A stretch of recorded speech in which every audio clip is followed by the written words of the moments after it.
Start sir. Yes, we can start. Sir 2008 की बात करते हैं, जब आप अलवर में कोचिंग शुरू की थी तो उस दिन पहला दिन कैसा सीन था?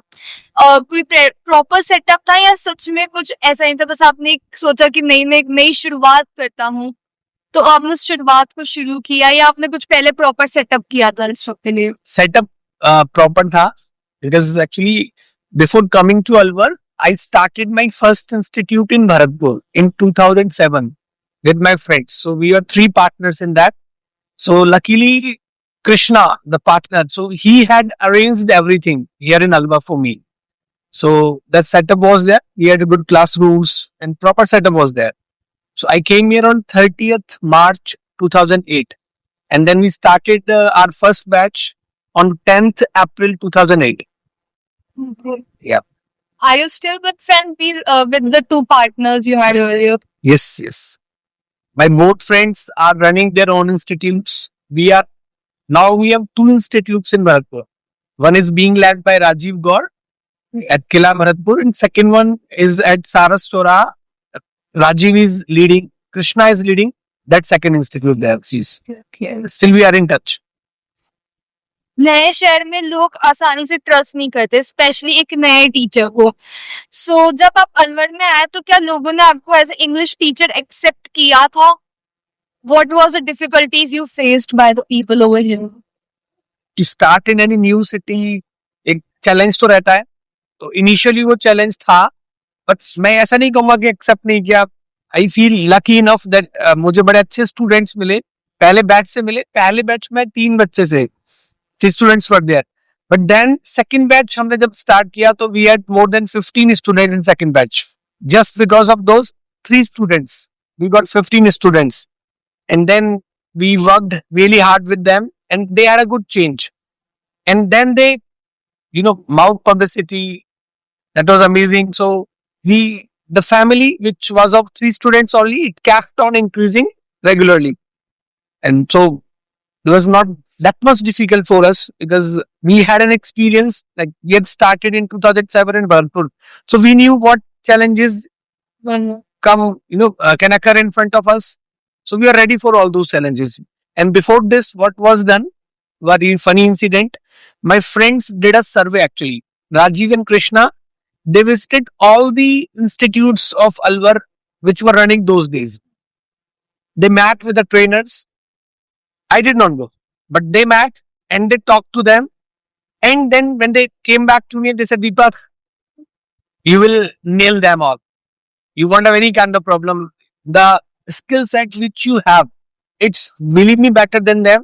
Your practical approach, your connection which you build with the students, that rapport building is amazing. So you won't have any kind of challenge.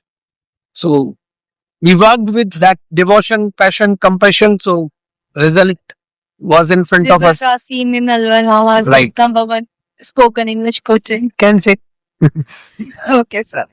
Her teacher की लाइफ में एक ऐसा मोमेंट आता है जब वो फील करता है कि यही मेरा काम है, यही मेरी कॉलिंग है। आपका वो मोमेंट कब था? The moment यात्रा मेरी कुछ अलग रही है ना। I never thought that I will become a teacher.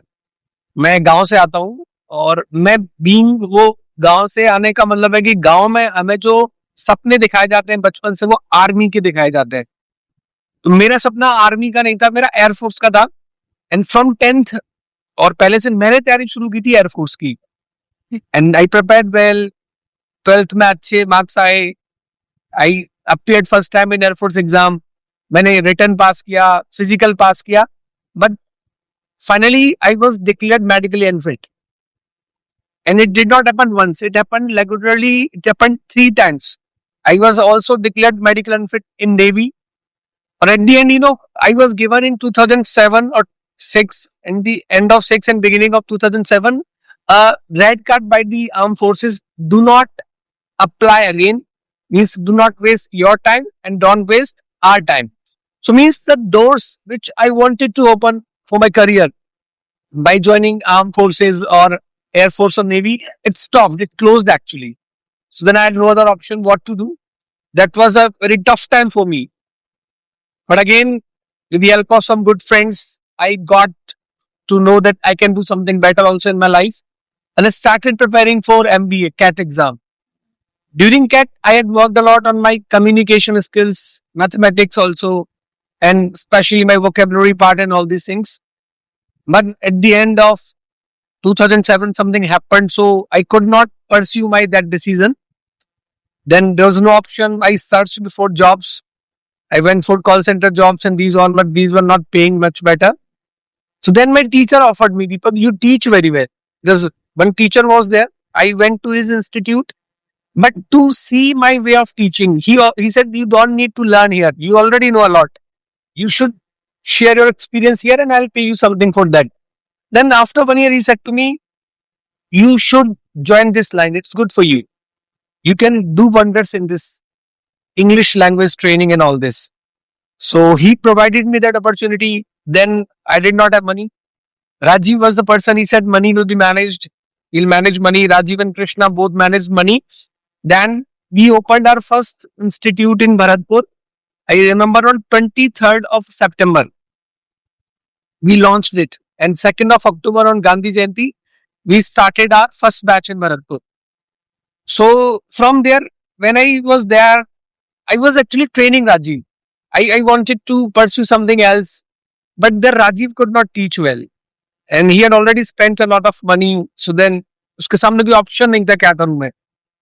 तो मैं 1 महीने वहां पढ़ाने के बाद दोबारा वापस जा चुका था. I was in BSc final year में एग्जाम्स आने वाले थे. राजीव मेरे पास पहुंचता है, बोलता है कि आई कैन नॉट कंटिन्यू. बच्चे मुझसे पढ़ना नहीं चाहते. They are missing you in the classroom. Please come. Then I thought my exams are there. BSc final exams are there. He said तुम वहीं से प्रिपेयर कर लेना. We'll purchase some course and all these things.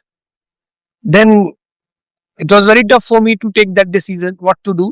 But when I talked to my elder brothers, उन्होंने suggest किया. उन्होंने 2 question पूछे, क्या दोस्ती सच्ची है? मैंने कहा हाँ सच्ची तो है. और क्या तुम्हें लगता है कि तुम इसमें अच्छा करियर बना लोगे? Do you love teaching? तो मैंने कहा I don't know, I don't have good experience, but yes when I am in the classroom with my students I forget everything. Then they said, okay, you can go. Then I came to Bharatpur for 3 months and I completed by that one batch. Then during teaching that one batch, I got to know that yes, I'm made up for this work only. I can do this thing better. Then Rajiv and Krishna, they arranged some more money to start this institute and I just borrowed some money from my friends. So then we started our second branch in Alwar. Here I came. That's a great. True friends and mentor will really make your life a successful. Really, I feel like this, that I really got good friends, especially Rajiv. So, what is all your point of view on your partner? Are you like what role your partner played in your life? My wife, you are Yes, a partner. You know what मैंने पढ़ा है कहीं, 99% of your happiness depends on your life partner. If you get a good life partner, so definitely आपकी life खुश, आप बड़े अच्छे रहेंगे, खुश रहेंगे जिंदगी में. तो मैं यहाँ भी लकी हूँ थोड़ा कि लाइफ पार्टनर, ये कहता है ना कि आपने 5-6 अच्छे काम क्या किए, तो उनमें से एक अच्छा काम मैंने ये भी कर लिया कि शादी एक अच्छी लड़की से कर ली. So can you please repeat once more when I was snap? मैं बोलना चाहूंगा कि हाँ, हर कोई पूछता है, कहते हैं कि आपने जिंदगी में अब तक की उपलब्धि क्या है आपकी, या अच्छे काम क्या किए. तो उनमें से एक अच्छा काम जो मैं बहुत अच्छा काम जो मानता हूँ वो है कि मैंने शादी एक अच्छी लड़की से कर ली. तो जो मेरे परिवार का, अपना, हम सबका बहुत ख्याल रखती है. और कोई भी डिसीजन हो, बिकॉज लाइफ में when you are working as an entrepreneur, you need to take some bold decisions also. And in future, these can go wrong also, right also. So she's with me. She supports always. And so I feel lucky in this also that I got a good life partner. Like I have seen you using the word lucky. Do you believe in astrology or something like that, or it's just like you feel that your luck is really with you? I believe that I don't believe in astrology and all these things. You will not see anything to me. So like those all people have rings and all those things. So I do not believe. But yes, I feel yes, lucky, unlucky, this can be there. Sometimes it happens. I believe in luck actually. There are so many people I know, they really work hard and harder. but they still do not achieve their niche in their life. But we get, because somewhere something is there. Somewhere. I know so many students. I have taught more than 10,000 students in my career. So there have been so many students, those who got success very soon. But some of them, they had been working hard for a long time, but they did not get. So I found this, that yes, luck works. I'll not say only luck works, but yes, Somewhere luck it also works. works. Yes. So sir 16 साल से ज्यादा हो गए आपको ये करते हुए, कोई ऐसा वक्त आया जब फाइनेंशियली, इमोशनली या किसी भी तरह से आपको ये लगा हो कि बस अब मेरे को ये चीज छोड़ देनी चाहिए, I should just give up on the things? Yes, I felt this once during COVID time. Okay. Covid एक बड़ा मतलब समय था, और बड़ा डिफरेंट, अलग तरह का समय था. Like if I tell you, पहला month I enjoyed a lot. पहली बार ऐसा था कि नहीं, मैं I start my morning 7 o'clock 7:30 I reach in my classroom. फिर मैं 2 बजे निकलता, फिर 4 से लेके लगातार 8 बजे तक. तो I use to spend most of the time in the classroom with students only. तो वो एक महीना मिला जब आप फ्री हो एकदम से, कोई काम नहीं. तो I was very happy. I was giving my full time to my daughter and my wife, and we were not allowed to go anywhere out of the home also. So, but again, after 1 month, I thought, what will happen now? Because main season was there, as I and Rajan, we were talking that this is a seasonable work also language in small cities. So in March or in April, we start the main season. April to July or August, we are not free at all. We can teach even 16 hours, 18 hours also. So that season was going to come, and then whatever your income was, then it became zero. So then I thought it will not be like this, because there were so many responsibilities. We are the people who have responsibilities of EMIs. There are some other responsibilities as well. So then I thought what to do. My friends were suggesting me start online, but I did not start online. I wanted to give that time to my family. Then I thought the crisis will be there, financial crisis. So then I started teaching online. But in online also, it was very difficult to get the money actually. So that time I felt, what will happen? But again, I utilized that time also. When I got free time. So I wrote my 2 books during that time. I worked hard. I utilized that time, and I wrote 2 books for the future, that I can utilize this time in order to write 2 books so that students can be benefited from these 2 books. So during that time I wrote those. But yes, that was a challenging phase, and it forced me to think actually. Life is uncertain. Do not think that your work, your institute is running well, so the same, it will keep on running smoothly. It won't be there. So, ये नहीं होगा. Yes, so that was a tough phase. Actually, the I feel. COVID period was a very tough phase. And it taught us a lot. It was we can also say it was a year of uncertainty. Uncertain. At that time, we also, I personally lost my grandmother at that time, which was a complete mess for a whole family, and we suffered a lot. Exactly. Then the reason this, I thought that, am I responsible for this? I thought this during that. Is मेरी में ऐसा हो रहा है क्या? Then I found सबके साथ ऐसा हो रहा है. It's not in your hand. That circle of influence. It's out of your circle of influence. You cannot change this. So then I thought, okay, this time will pass. But till then, keep doing something.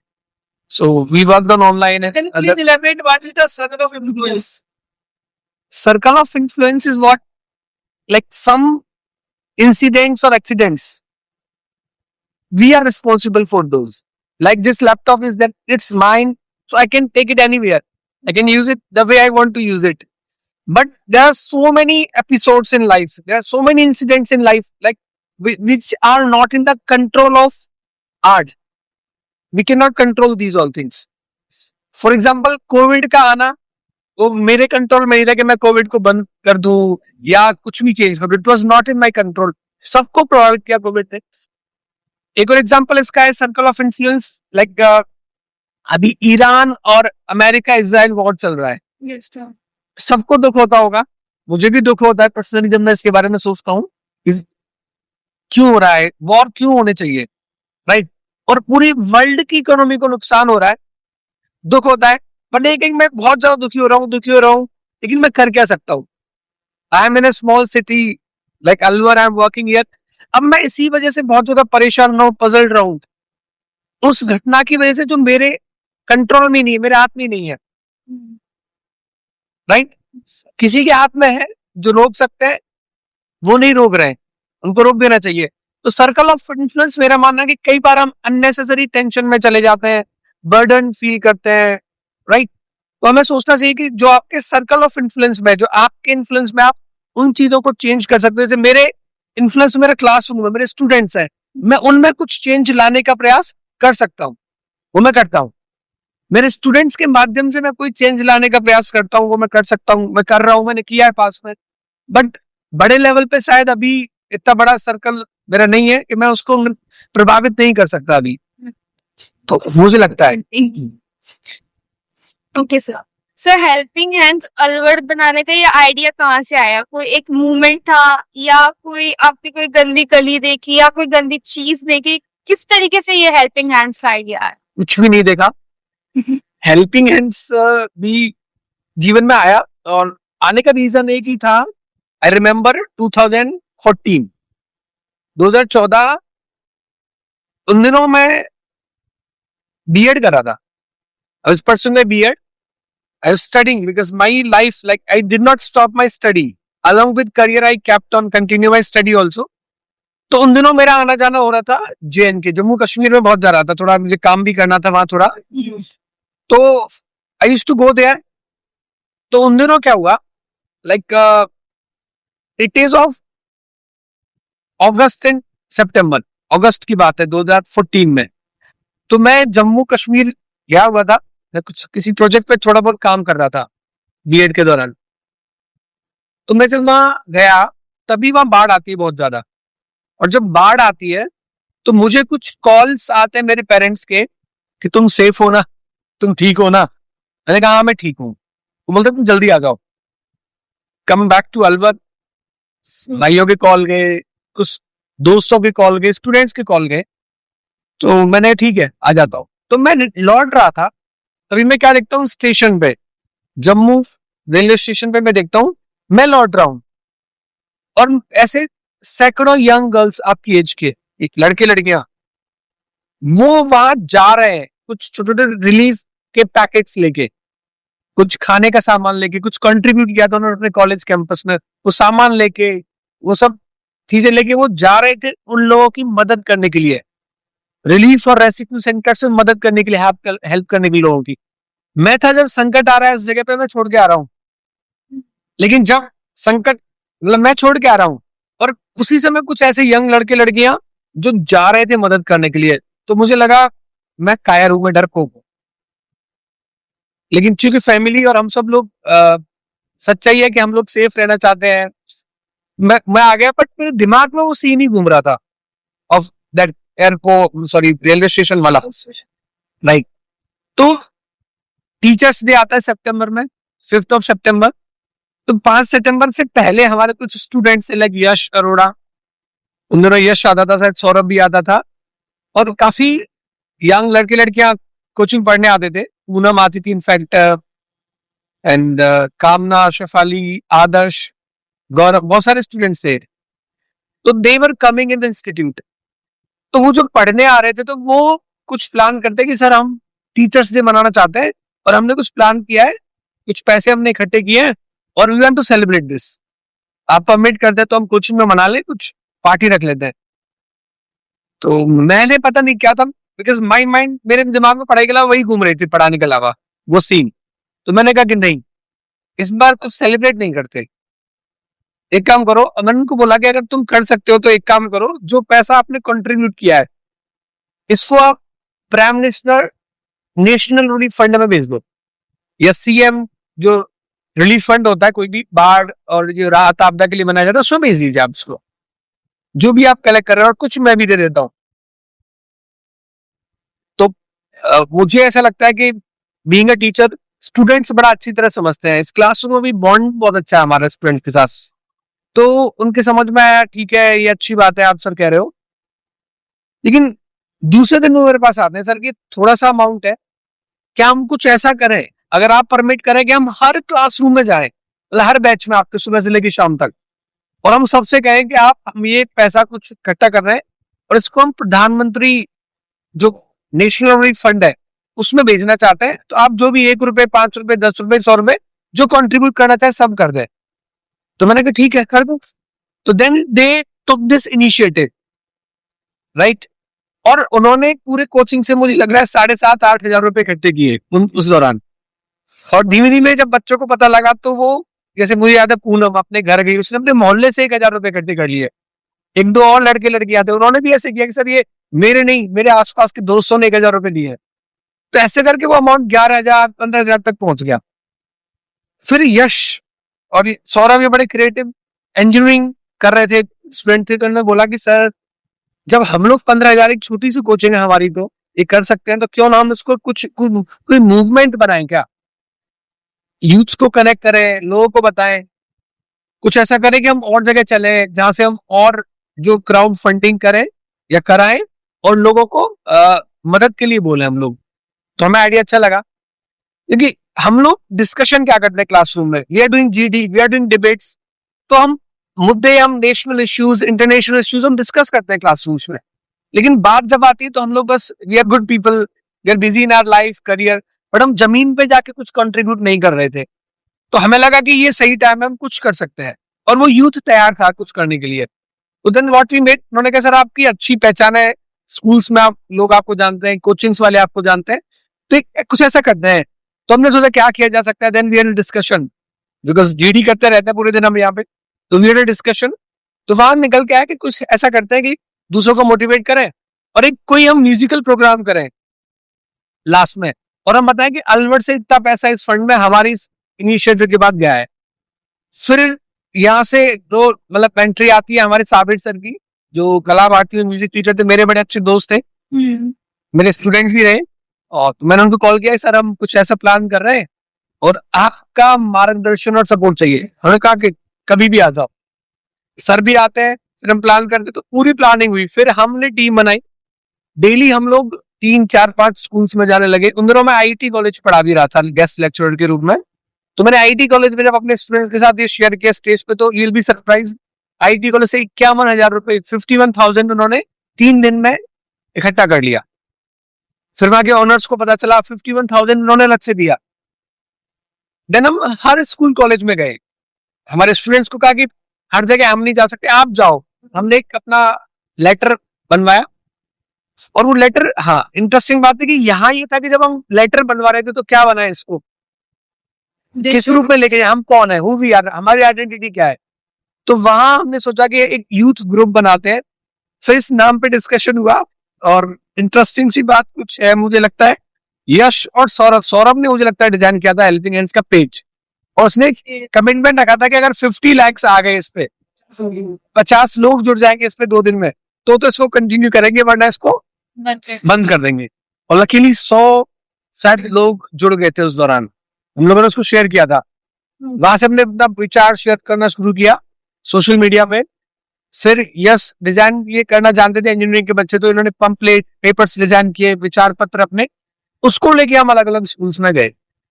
और हमने 21 सितंबर या 22 सितंबर को Nangli circle पे एक event किया, बड़ा musical show, जहां young लड़के लड़के गाना गा रहे थे। और वहां हमने बताया कि ये हमारे इनिशिएटिव के बाद लगभग 11 लाख रुपए से ज्यादा पैसा उस दिन तक जा चुका था, उसके बाद भी गया कई लाख रुपए। हमने पैसा नहीं लिया था, व्हाट वी डिड, हमने मोटिवेट किया कि आप पैसा अपने स्कूल में इकट्ठा करें, और अगर आप चाहें तो हमें दे दो, हम उस पैसे से आपके लिए बैंक में जाके डीडी डिमांड ड्राफ्ट बनवा देंगे नेशनल फंड के नाम का, और आप उसको भेजिएगा बस, हमें तो उसकी जेरोक्स दे देना, ताकि हम लोगों को बता सके कि अलवर के लोग भी अच्छे हैं। वो ये जानते हैं जो दिल्ली मुंबई पुणे बड़े शहरों में होता है मेट्रोज में, वो अलवर में भी हो सकता है। That we did. और हमने वहां पे हर स्कूल के प्रिंसिपल, डायरेक्टर, इवन हॉस्पिटल्स के कुछ लोगों को बुलाया था, वहां पे सब लोग आए थे। उन्होंने पहली बार देखा कि यंग लड़के लड़कियां आपस में ह्यूमन चेन बना के खड़े हैं। एक हमें कोई सपोर्ट नहीं था पुलिस का, किसी का भी, हम सर्कल के पास ही कर रहे थे। पुलिस ने इनफैक्ट हमारे एक बार तो तामझाम हटा ही दिया था कि ये क्या कर रहे हो तुम, ये प्रोग्राम यहाँ नहीं हो सकते, बट यूथ अड़ गया कि नहीं ये प्रोग्राम नहीं होगा। हम किसी और प्रोग्राम के लिए पूरा सड़क जाम कर देते हैं। युवा कुछ कंट्रीब्यूट करना चाह रहे हैं नेशन बिल्डिंग में, हम ये नहीं कर सकते क्या? तो फिर कुछ लोगों ने हमें सपोर्ट किया, डॉक्टर एस सी मित्तल उन्होंने कॉल किया एसपी को, फिर हमें 1 घंटे का टाइम मिला, वो प्रोग्राम किया। लेकिन जो प्रोग्राम जिसने देखा तब उनको समझ में आया कि क्या शानदार प्रोग्राम है, ये लड़का, आज के लड़के ये भी सोच सकते हैं। तो then they all liked it. Program concluded, we are very happy. कोई न्यूज भी आई, शायद अखबार में छपी उन दिनों। फिर हम दोबारा से अपने क्लासरूम में आ चुके थे, but then we started getting the calls. हमें कॉल आए, कुछ जैसे डॉक्टर्स के कॉल आए, कुछ टीचर्स के कॉल आए, कुछ जो सोशल एक्टिविस्ट थे उनके कॉल आए कि ये पहली बार देखा है कि यूथ अलवर में भी जागा है, 80-90 लड़कियां वहां थी, सब लोग अपना काम कर रहे थे, इसको जो जिम्मेदारी मिली थी अच्छी तरह से, तो इसको बंद मत होने दो, कुछ करो। तो हमने कहा क्या करें? हम लोग 6 दिन सुपर बिजी लोग हैं, बच्चे अपने कॉलेज में स्कूल में पढ़ रहे होते हैं, हम पढ़ा रहे होते हैं, काम कब करें? तो तभी लकीली क्या हुआ, देश के प्रधानमंत्री उन दिनों मोदी जी 2014 में इलेक्ट बने थे तभी, तो मोदी जी ने एक स्कीम शुरू की, योजना शुरू की, स्वच्छ भारत अभियान। अगर याद हो तो सितंबर के बाद अक्टूबर, 2 अक्टूबर को मोदी जी ने लॉन्च किया था स्वच्छ भारत अभियान। और मोदी जी ने एक अपील की देश के युवाओं से, अगर हर कोई युवा, हर नागरिक 2 घंटे देश के लिए श्रमदान करेगा तो इस देश को स्वच्छ बनाया जा सकता है। तो हम उन दिनों, चूंकि हमें कॉल्स आ रहे थे डॉक्टर्स के, स्कूल्स के प्रिंसिपल्स के, अपने दोस्तों के भी, बच्चे भी कहते थे कि उनको मजा आया था, कुछ तो अच्छा करते हैं, लेकिन क्या अच्छा करते हैं? तो हमने वो अपील अच्छी लगी, वीक में 2 घंटे या साल में 100 घंटे की अपील की। तो हमने कहा इतना तो कर ही सकते हैं, वीक में 2 घंटे मतलब हर संडे को 2 घंटे हम युवा निकाल ही सकते हैं। लेकिन उससे पहले हमने एक मीटिंग की कि कितने ऐसे तैयार है जो, क्योंकि कहते सब है लेकिन जब जमीन पे काम करने की बात आती है तो नहीं आते। तो हमने अपने सब बच्चों से दोबारा यहाँ पे अलग अलग बैचेस में मीटिंग्स की, कौन कौन आने को तैयार है। तो उन्होंने कहा ठीक है, अब से नहीं तब से। तो प्लानिंग पूरा करने में हमें 1 महीने का समय लगा, and then we started helping in server.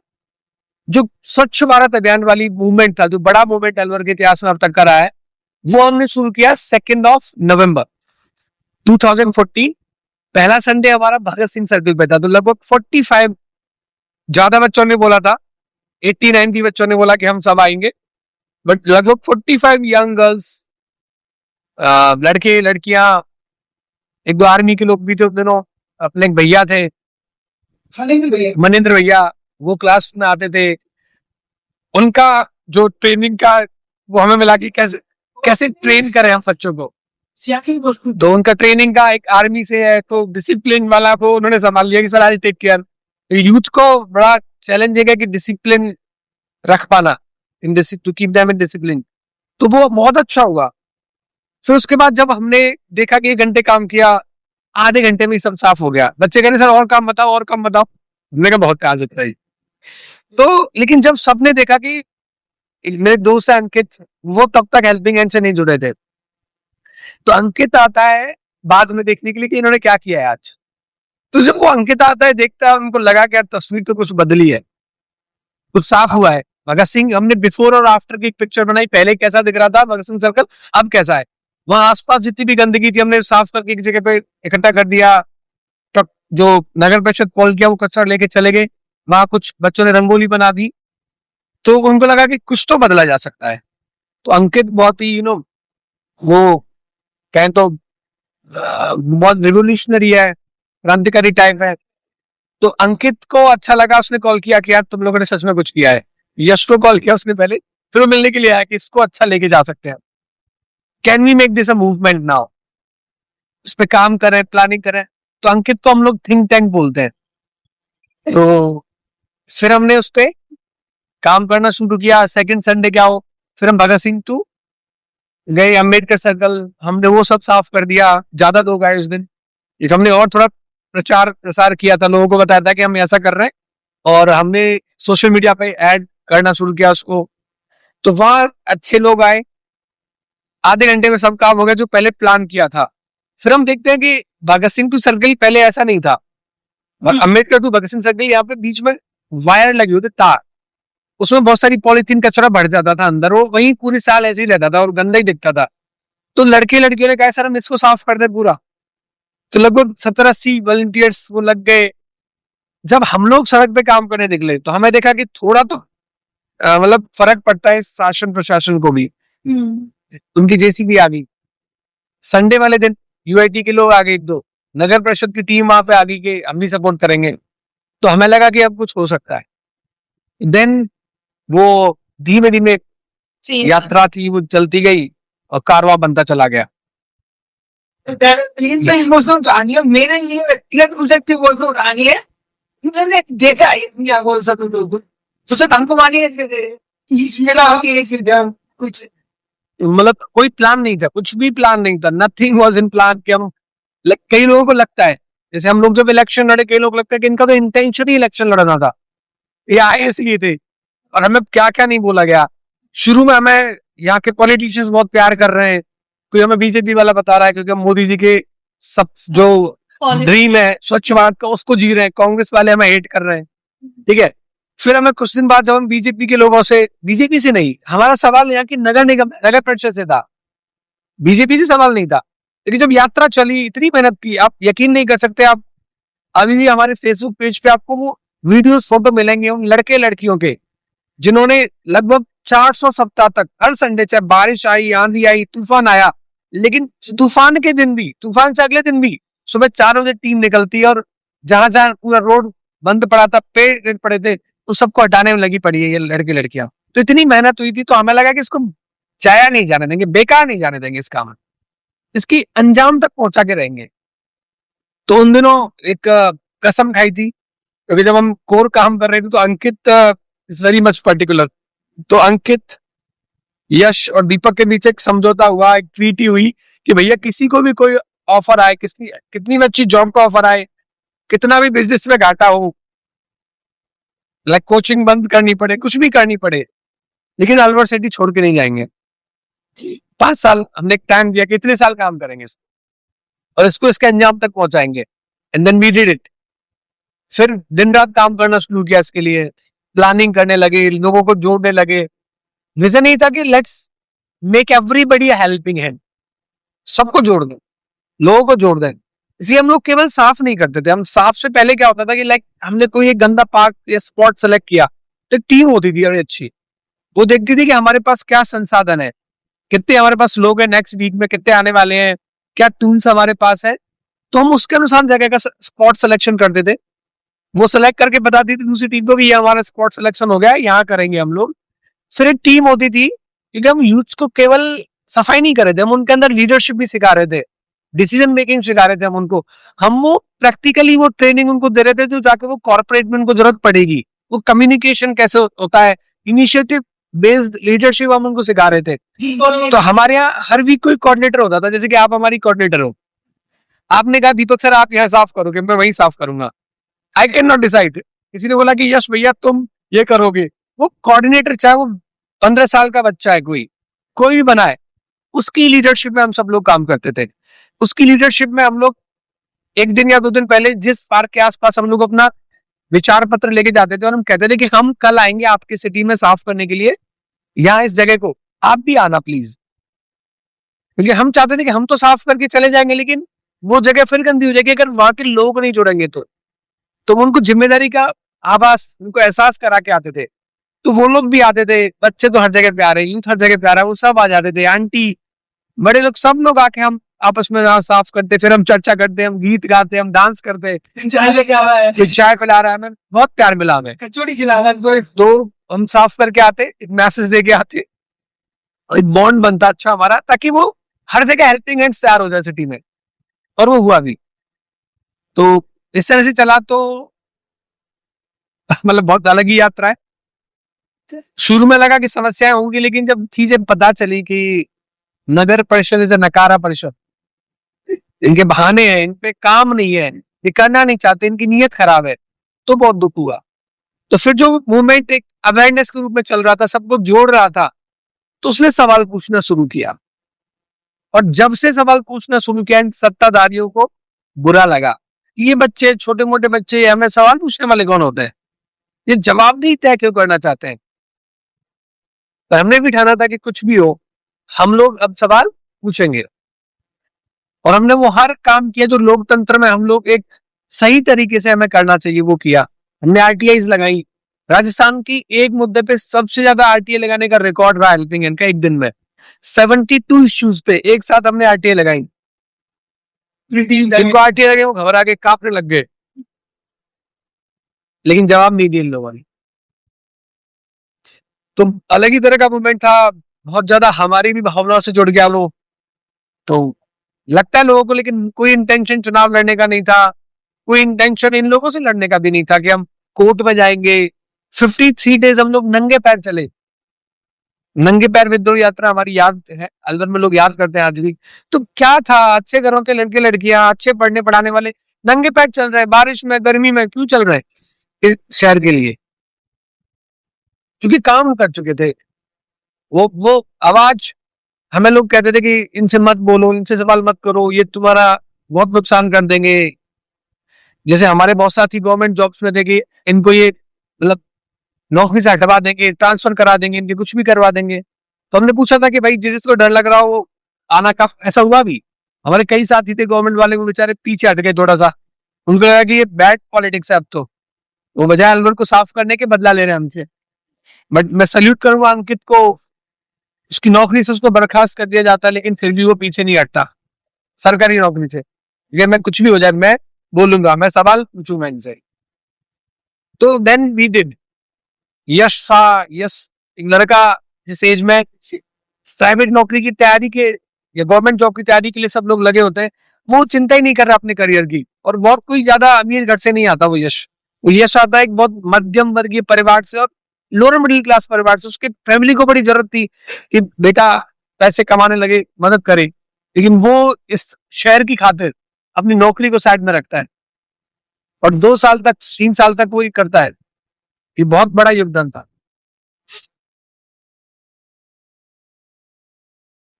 Can I have one then? और कैमरे में भी तो बहुत बीच Rating. हम रोए हैं, बहुत रोए हैं। हमारी मोनिका, बहुत सारे वॉलंटियर्स हैं।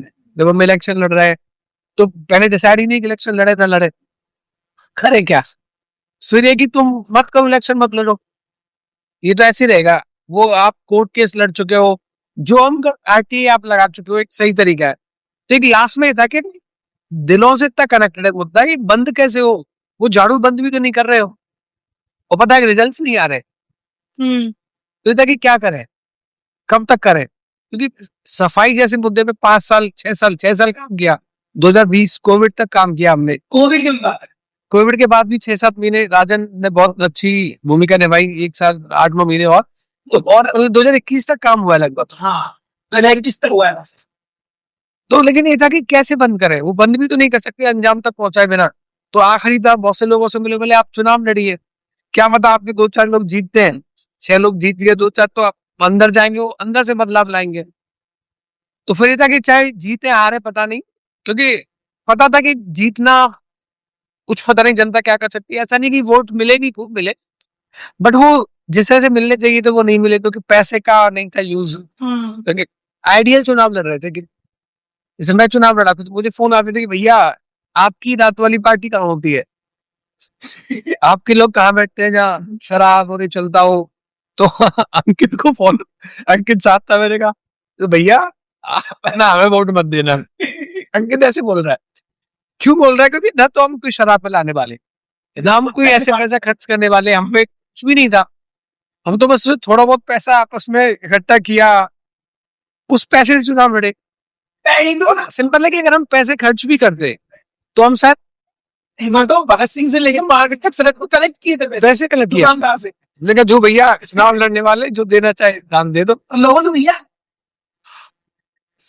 जो देना चाहे, 1 रुपए 10 रुपए 5 रुपए, वो था कि कनेक्ट करने का प्लान था। बड़े था कि ठीक है, उससे भी अच्छा हम सीखे, लड़े चुनाव, अलग यात्रा है मतलब इलेक्शन। सेगमेंट बदल गए। Now we come to the next one. Now, this session is beneficial for a personality.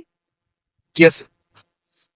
से नई चीजें आ चुकी है और जो करने के नए आइडियाज आ गए और एक अलग से माइंड में हाँ ये पिक्चर आ गई कि मुझे एनवायरनमेंट भी फील अच्छी फील जो सी ऐसा अपने कॉलेज में इतने बच्चे हैं साल 20 बच्चे हैं साल 20 आप उनमें ये थोट देखते हैं कि कुछ बनना है कुछ करना है वो अपने कॉलेज में ऐसा होता है ना लाइक कुछ एक दिन मतलब ना वो अपना मेन वो जो सर्कल है बीच वाला वो साफ करवाता है तो उन लोगों को क्या था कुछ वीडियो का होता है वो मेरे को याद नहीं आ रहा और हमारे सीनियर्स को लेकर एनालिसिस वाला I don't know. हाँ तो बस वो बीच का एक पार्क उस दिन साफ होता है और आसपास का एरिया वो एक ही तरह से साफ होता है बाकी तीन स्वीपर्स ही साफ करते रहते हैं नींद भी क्या है क्रिएटिव लोगों का होना आपके तो बहुत जरूरी है एलियन शुरू नहीं होता ना अंकित और यश जैसे लोग या दीपक सर जैसे लोग हो नहीं इनिशियल लेवल पर नहीं है ना बाद में लोगों को ढूंढना आसान होता है हर तरह के लोग थे मतलब सच में ही वी मेड दिस पीपल वो मैनेजमेंट हमने सीखा है स्किल सीखी है कि कैसे हम करें और हम वर्सेटाइल लोग थे सब मतलब साबित सर म्यूजिक जो बाद में कई बच्चों का इंटरेस्ट होता था कि म्यूजिक मस्ती करेंगे थोड़ा इसलिए सा तो हम खुश भी बहुत रहते थे बहुत एंजॉय करते थे सफाई के बाद मतलब वी हैव लिव्ड अगर सच में कहे ना कि जो जिंदगी जी हम लोग 6 साल जी है वो बिल गजब दीपक भैया हमारे होते थे वो गाना Singer. चला रहे हैं गीत Singer. गा रहे हैं अच्छे तो वो कईयों के लिए वो वाला मोमेंट आहा जो मोमेंट होता वो होता था ठीक है और बहुत तरह के लोग थे बस कर्नाटक वाली टीम अलग बन गई वो है कई वैसे डबली लेके बजा रहे अपने लेके बजा रहे हैं वो सब कर रहे हैं तो बहुत enjoy किया। हेल्पिंग हैंड के नुक्कड़ नाटक तो हमने भी देखे सम हमने बट इतना तब नॉलेज नहीं था हम खुद ही सब छोड़ लेते but it was like fun for us ये एक नुक्कड़ नाटक होता था वो ताली बजाना इस तरह बट डर निकालना जैसे एजुकेशन हम बात कर रहे हैं क्लासरूम्स में कि भी हम क्लासरूम में क्या कर रहे हैं लाइक मेनी स्टूडेंट्स कम होती है हेजिटेशन झिझक है वो सबके सामने अपने आप को एक्सप्रेस नहीं कर पा रहे अब जो लड़का लड़की नुक्कड़ नाटक कर चुका वो सड़क चौराहे पे नाच चुका इतनी तेज आवाज में बोल चुका उसका बॉडी लैंग्वेज ऐसे ही खुल गया लाइक वो बंदा बंदा रहेगा ही नहीं वो डरेगा ही नहीं ऐसे करके वो नहीं रहेगा वो शानदार ही बोलेगा उसका आई कांटेक्ट अपने आप अच्छा रहेगा उसको जेस्चर पोस्चर सब आ गया कि कैसे मुझे करना है पब्लिक डोमेन में वो काम कर रहा है तो उसको आगे चीजें कैसे कम्युनिकेट करना है लाइव रोल प्ले हमारा एक एक्सपेरिमेंट है ना communication system experimental role play तो वो नुक्कड़ नाटक is a role play live होता स्टेज मिलना बच्चों को हम लोग ने आई रिमेम्बर 2 साल के अंदर लगभग 150 इंस्टीट्यूशंस को हमने टच किया था कोई जगह क्योंकि awareness is not from one place awareness we wanted कि जो नेक्स्ट पीढ़ी के तो ये आदत बने तो वो क्या था कि हम साफ कर रहे ठीक है लेकिन हमने पढ़ाई भी की थोड़ा पढ़ाया बच्चों को तो हम जाके स्वच्छता की पाठशाला करते थे स्वच्छता की पाठशाला का उद्देश्य एक ही था कि जो यंग 600 बच्चे एक साथ मिले हम असेंबलीज में जाते थे स्कूल्स के और वहां हम साफ करते थे मतलब उनके साथ हम कनेक्ट करते थे एक साथ 25-30 लड़के गए पहले स्टेज से बोल रहे हैं फिर हम 1-to-1 ग्रुप बना दिया आप बात करो डिस्कस करो फिर एक 15 मिनट का ड्राइव सब स्वच्छता ड्राइव कर रहे हैं उनके साथ तो ये हम करते थे तो दैट वाज वेरी गुड तो वो था कि बच्चे सीखे नेक्स्ट लेवल लेके जाए तो बहुत सारी हमें मैसेज आते थे कॉल्स आते थे कि पेरेंट्स बोलते थे कि सर बेटी ने आज ठोक दिया हमें भैया बेटा ने हमें ठोक दिया कि हमने ऐसे गाड़ी ऐसे गंदी रखते थे हम ये फैलाते थे तो वो था कि जनरेशन न्यू बदलेगी वो था बहुत बड़ा क्योंकि awareness is not a one day task actually स्वच्छता पे तो लाइफ है आप हर साल 100 ऑफ स्टूडेंट से मिलते हैं अपने ऑनेस्ट ओपिनियन दीजिए कि आज के यूथ सबसे बड़ी मिस्टेक क्या कर रहे हैं जब बात आती है उनके फ्यूचर को लेके स्टूडेंट्स मुझे ऐसा लगता है ज्यादातर स्टूडेंट्स मैं नहीं कहूँगी सब ऐसे हैं ज्यादातर स्टूडेंट अभी जो गलती कर रहे हैं वो जो भी काम करना चाह रहे हैं ना वो उसको बहुत ज्यादा सिंसियरली नहीं ले रहे मतलब वो काम कर रहे हैं बट वो सिंसियर होकर काम नहीं कर रहे वो डिवोशन नहीं दिखता कि एक जुनून हो उनको चाहे वो करियर हो चाहे कोई दूसरा ही काम हो उसको करने का वो जुनून वो पैशन वो मिसिंग है बहुत सारे स्टूडेंट्स में से they are not very much passionate about their career about their jobs पढ़ रहे हैं बट पढ़ रहे हैं मतलब पढ़ना is kind of secondary for them social media जो है, जो मैं कहूँ तो लर्निंग कर्व जो ऐसे जाना चाहिए, वो that's going like this. Retention of knowledge वो बहुत डाउन है, जो बहुत बड़ा योगदान है कि कोविड का आप बताते हैं, और कोविड के बाद से जो सोशल मीडिया जिस तरह से बढ़ा है, जो डिजिटलाइजेशन बढ़ रहा है, उसका एक बड़ा योगदान है कि हर स्टूडेंट आजकल ज्यादातर आर्ट्स वो अपने फोन पे है। तो डिजिटली मतलब बैठा क्लासरूम में, लेकिन कहने के दिमाग में कुछ आ रहा है, उसके कुछ भी रिंग हो रहा है कि तुरंत अटेंशन स्पैन वो बहुत कम है।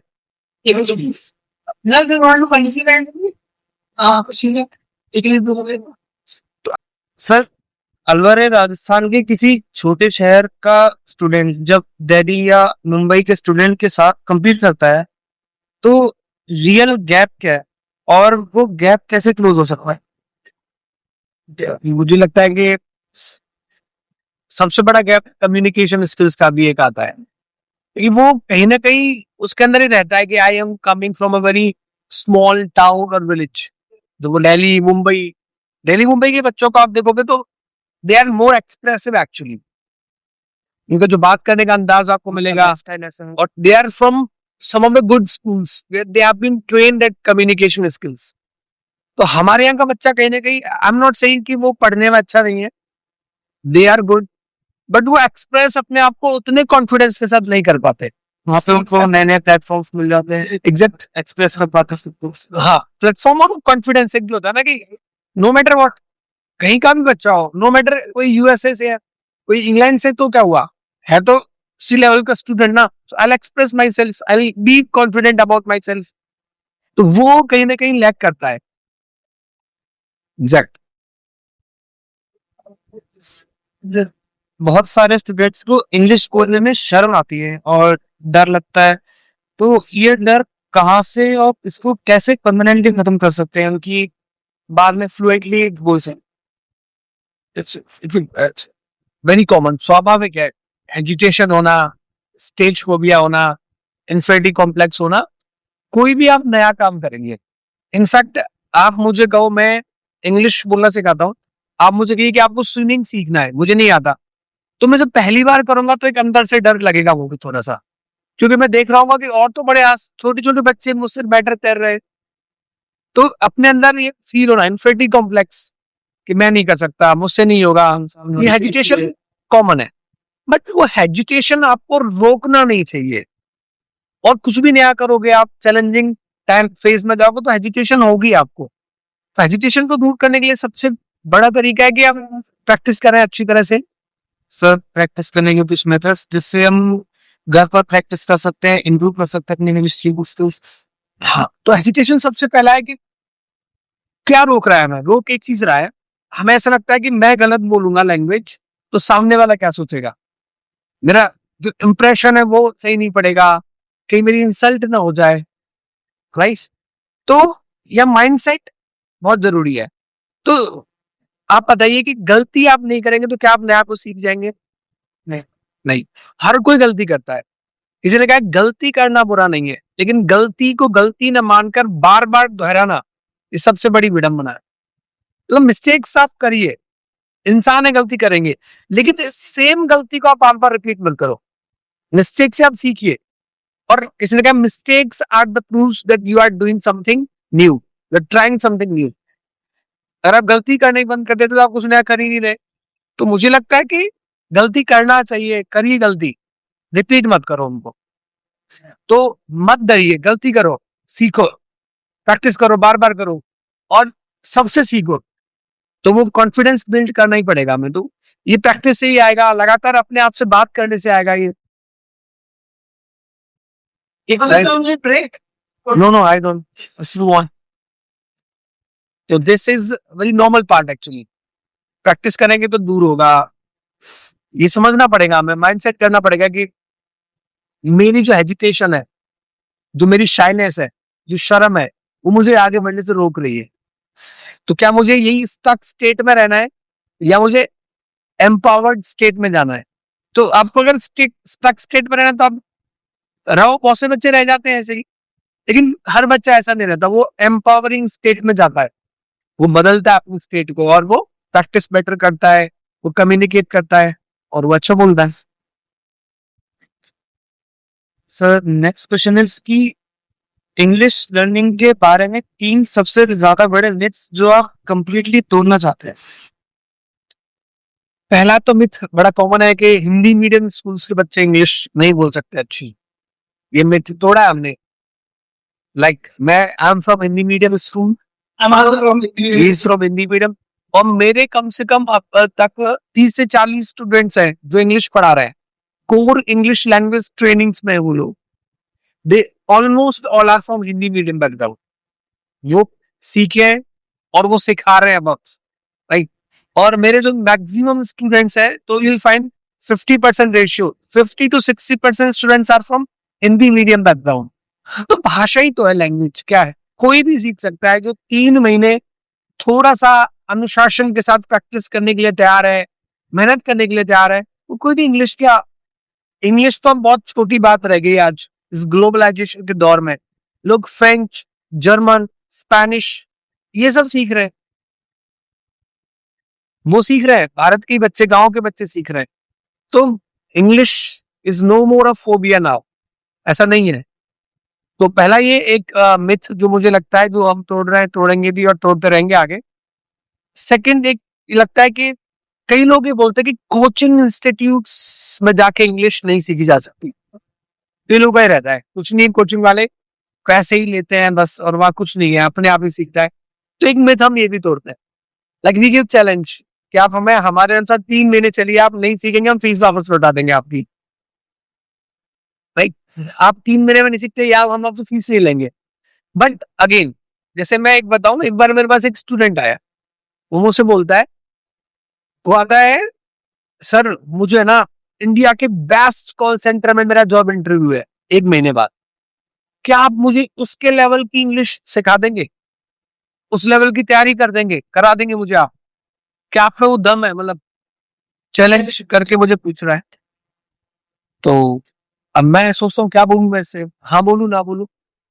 तो मैंने उससे कहा, देखो तुम है ना 1 महीने के अंदर या 25 दिन के अंदर मेरे किसी भी बैच का टॉपर बन के दिखा देना, किसी भी बैच का, जिस बैच में आना चाहो। सुबह 7 से मैं पढ़ाता हूँ 2 बजे तक, और 4 से लेके 8 बजे तक। तुम जिस बैच का मुझे टॉपर बन के दिखा दोगे, तुम, अब मैं 20 दिन दे रहा हूं तुम्हें, और तुम चाहो तो 15 दिन में दिखा दो, 7 दिन में बन के दिखा दो, मैं तुम्हें 1 महीने के अंदर इंडिया के नहीं वर्ल्ड के टॉप कॉल सेंटर में जॉब के लायक तैयार करूंगा। You will crack the interview, it's my guarantee. बोले पक्का सर? मैंने कहा सर आ जाओ। Then he join the batch. अब वो 3 दिन आया, चौथे दिन 5 दिन आके बोलता है, गुरुजी आराम से सिखा देना। मैंने कहा क्यों? सर मैं टॉप नहीं कर पाऊंगा, मैं पूरी जान लगा दी मैंने 3 दिन में, पता नहीं मुझसे भी ज्यादा पढ़ के आते हैं बच्चे। तो मैंने उसी से ही कहा कि are you want a top most job in world top that's call center, are you the top most candidate? आप सबसे टॉप कैंडिडेट हो क्या जो आपको वो जॉब मिल जाए उसके लेवल का? बताओ। हाँ, और मैंने कहा वो जो आप मुझसे उम्मीद कर रहे हो, do I have the magic? मैं नहीं बनाऊंगा, आप बनाओगे खुद अपने आप को। मैं तो आपके साथ खड़ा रहूंगा, आपको मैं डायरेक्शन दूंगा, बताऊंगा क्या करना है, ये आप ही तय करोगे कि आप वो बनोगे या नहीं बनोगे। द वे ही रियलाइज कि नहीं, एफर्ट्स तो करने पड़ेंगे उस टॉप जॉब के लायक। तो आराम से आके बोला, सर आराम से सिखा देना। एंड देन बाद में बड़ी अच्छी कॉल सेंटर में जॉब लगी उस बच्चे की 3 महीने बाद। यस, तो ये मिथ तोड़ना कि यस वी कैन टीच, ये सेकंड मिथ मुझे लगता है कि ये सही सजेशन दिया तोड़- मैं अपने क्लास के दर्शकों की बोलूंगा ये। अगर कोई फॉर्म करना चाहता है तो फिर हमको सबको बनना पड़ेगा। बनना पड़ेगा। तो तीसरा मिथ मुझे लैंग्वेज के बारे में लगता है कि एक जैसे मीडियम, ये वही कई चीजें हैं कि गांव के बच्चे सीख सकते हैं कि नहीं सीख सकते, या कोई बड़ा छोटा, तो आई थिंक कोई भी सीख सकता है। लैंग्वेज का एज, आप जेंडर, आपका रीजन, आपका एरिया, इससे कुछ भी लेना देना नहीं है। The person who makes the efforts they improve, they can learn, they can grow, nothing is like that. तो जॉब इंटरव्यूज क्रैक कर सकते हैं, अच्छा सीख सकते हैं, these are the myths, so which should not prevail anymore actually. I hope. अभी अपन last दो क्वेश्चन हो देखते हैं ना लास्ट वाले उसमें देखो उसमें कुछ क्वेश्चन है आराम से ये फ्री फ्लो वाले हैं जो सेगमेंट वाले ये क्वेश्चन है ना इंग्लिश में पूछने तो ये है और अगर इंग्लिश में पूछने तो क्या है ठीक है कैसे मैं So, next question is, when you were cleaning streets with helping hands, did any of your English speaking students ever join you? And what did that moment feel like? Your two words colliding? My 90% of the students they join me. 90% means they join me during all those moments. And I feel lucky that जो कहते हैं ना कि सब कहते भी थे कि पावर सेंटर तो ब्रिटिश जैसे बोलते हैं हेल्पिंग हैंड का जो पावर सेंटर क्या है वो ब्रिटिश इंस्टीट्यूट है राइट तो वो होता था एग्जैक्टली कि 90% students they were supporting us उनकी वजह से हम इतना लड़ पाए सच वो तो अकेला चना बाट नहीं फोड़ सकता वो सच है कितना लंबा चलेंगे जैसे कोई बच्चे नहीं आए कभी कोई बच्चे आए कभी कोई आए तो and I felt really good हम कुछ सिखा रहे हैं कुछ दे रहे हैं We're giving something to the next generation.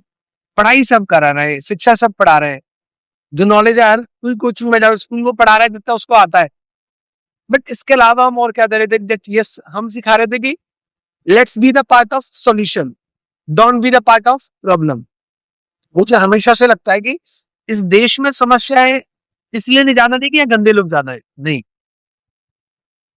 मैंने पढ़ा कभी सुना था कि किसी भी देश या समाज को वहां के जो गंदे लोग हैं बुरे लोग हैं उनकी सक्रियता बर्बाद नहीं करती कभी बल्कि वहां के जो अच्छे लोग हैं उनकी निष्क्रियता बर्बाद करते हैं अभी भी हमारे समाज में अच्छे लोग बहुत ज्यादा है अपने देश में अपने अलवर में लेकिन वो थोड़े से एक्टिव नहीं है वो इनएक्टिव है राइट गंदे लोग कम है लेकिन वो एक्टिव बहुत ज्यादा है इसलिए गंदगी ज्यादा फैल जाती है कि भाई गंदा अलवर गंदा सब जगह गंदगी ये सब गंदा बेकार है यहाँ का माहौल खराब है कुछ नहीं हो सकता दैट्स देयर तो वो था एक बड़ा मोमेंट कि हमने उन बच्चों को जगाया और मुझे अभी भी बहुत खुशी होती है कि मैं अपने मैक्सिमम उन स्टूडेंट से और अपने टीम के जो साथी से जुड़ा हुआ हूँ फोन आते हैं मुझे जब भी मैं जैसे अभी यात्रा में आजकल बहुत कर रहा हूँ बिकॉज ऑफ मेरी जो जॉब है मैंने इंस्टीट्यूट के अलावा I am working with Narayan educational group तो उस ग्रुप में जब मैं काम करता हूँ मैं जाता हूँ गुजरात देख रहा हूँ मैं राजस्थान देख रहा हूँ मुझे कई बार हैदराबाद जाना होता है बेंगलुरु जाना होता है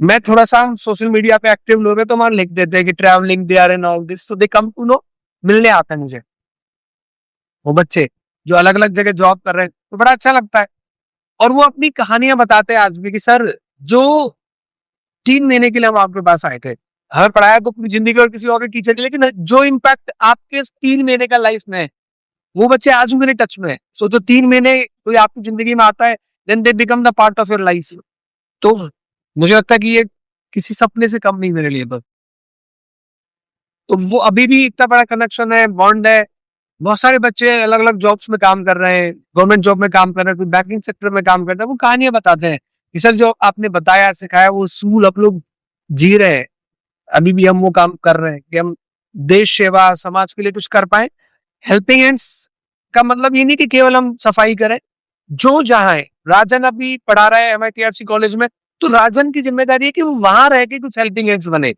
जो उसकी दुनिया है वहां उन बच्चों को कोई डायरेक्शन दे वो उनको अच्छा सिखाए अच्छा अनुभव कराए बच्चों की उनको रियल ताकत का एहसास कराए कि वो क्या हो सकते हैं कहाँ जी रहे हो आप तो बहुत आगे जा सकते हो तो जो जिस फील्ड में है वहां से वो इस देश की सेवा करे इस देश को तो हर किसी की जरूरत है उसको अच्छे डॉक्टर चाहिए इंजीनियर चाहिए साइंटिस्ट चाहिए सफाई वाले भी चाहिए क्लर्क भी चाहिए मैनेजर्स भी चाहिए बैंकर्स भी चाहिए बिजनेसमैन भी चाहिए तो जहां है आप वहां अपनी अपने अपने अनुसार अपनी श्रद्धा के अनुसार आप इस देश के निर्माण में योगदान करते रहे तो वो बड़ा अच्छा लगता है बहुत सारे बच्चों ने सपोर्ट किया बेटा 2 क्वेश्चन मैं लूं यस एंड लिमिट है ना someone starts the past okay so still I'm not going to be a man. See, the past with this 19 last because I just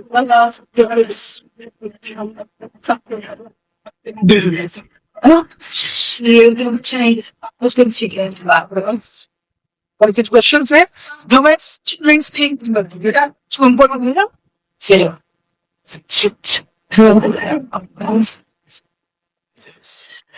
thank you sir आपने इतना वक्त दे दिया actually my question is little bit easy and very important in nowadays. What is the use of AI in learning spoken English or any other language? Actually, these students are from CS branch and AIDS branch, and they are BTech students. What is the importance of the spoken English for BTech students? And second, what is the use of AI? When it comes to language, spoken English, then nowadays, structure, most of the job interviews are being conducted in English. GD, group discussion, and PI, personal interview. These are two important aspects. So if they are going for the private jobs, then they will have to go through these two steps. They will have to crack the GD and they will have to crack the PI round also.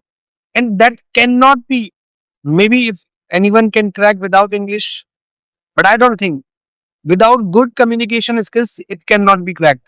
So it's very important for them apart from this, because it's an era of globalization we are talking about. Yeah. So our students should not limit themselves to the limits. Yes, they should not limit themselves to the boundaries of Alwar or NCR only.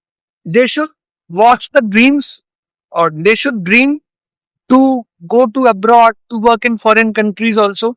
So then when we talk about globally, then without English, they cannot perform better their jobs also, because there will be the people of different countries. So English is a global language. It makes them a global personality also. And what's your opinion about AI? Actually, AI पूरी again, दुनिया बात कर रही है ना AI का, AI ये कर देगा, AI वो कर देगा. see, again, it depends on us. What I think, being a teacher, being a student, always there have been two things, like science or technology can be a good master for you, right? Or it can be a good servant for you. It's your choice. How do you use it? Do you want to utilize it or make the best use of it, or you want to use it in the wrong way? So AI is also same, I think. Yes, people are saying that AI will do this. It will be very harmful for this thinking. They will not have their own thoughts and ideas and all these things. But I think different. We should pace up with the time. This is the time of AI and technology. So we should adopt it.